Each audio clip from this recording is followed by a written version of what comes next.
দর্শক, শাহবাগে রয়েছেন সহকর্মী মোবাশ্বের আহমেদ। সরাসরি যুক্ত হচ্ছি তার সঙ্গে। মোবাশ্বের, শাহবাগে গণজমায়েত কখন শুরু হবে, লোক সমাগম কেমন দেখছেন জানাবেন।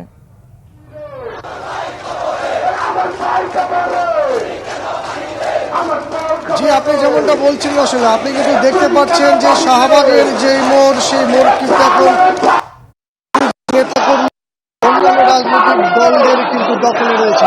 আমি যদি আপনাকে পরিষ্কারভাবে বলতে চাই যে এই জায়গাটা শাহবাগ এলাকার কিন্তু চতুর্দিক থেকে আসলে যে যানবাহন চলাচল সেটা কিন্তু বন্ধ করে দেওয়া হয়েছে এবং এর ফলে এখানে যে আন্দোলন সেটি কিন্তু আরো জোরদার হয়েছে এবং যানবাহনের যে বিষয়টা আমি বলতে চাই, আসলে যেগুলো শাহবাগ হয়ে যাওয়ার কথা সেগুলো আসলে ঘুরে যাচ্ছে।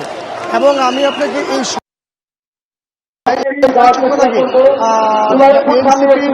দক্ষিণাঞ্চলের যিনি আহ্বায়ক তিনি আসলে বক্তব্য রেখেছেন, অর্থাৎ হাসিফ আব্দুল্লাহ, তিনি কিন্তু বলেছেন যে উপদেষ্টা মন্ডলীর যে বৈঠকটি এখন অনুষ্ঠিত হচ্ছে সেটির দিকে এনসিপি এবং আন্দোলনরত ছাত্র জনতার তীক্ষ্ণ নজর থাকবে এবং এই বৈঠকের পর অর্থাৎ আগামী 1 ঘন্টার পর তারা পরবর্তী কর্মসূচি দেবে এবং সেই কর্মসূচি মার্চ টু যমুনাও হতে পারে বলে তারা কিন্তু এখান থেকে এক ধরনের হুঁশিয়ারি দিয়েছে। এছাড়াও আমি যদি আপনাকে আরেকটা বিষয় জানিয়ে রাখতে চাই, শাহবাগ এলাকার এখন যে পরিস্থিতি, এখানে কিন্তু প্রতিটি জায়গায় কানায় কানায় এনসিপি নেতাকর্মী এবং অন্যান্য রাজনৈতিক সহ আরো কিন্তু সরগরম রয়েছে এবং তারা একটি দাবি। ধন্যবাদ মোবাশ্বের।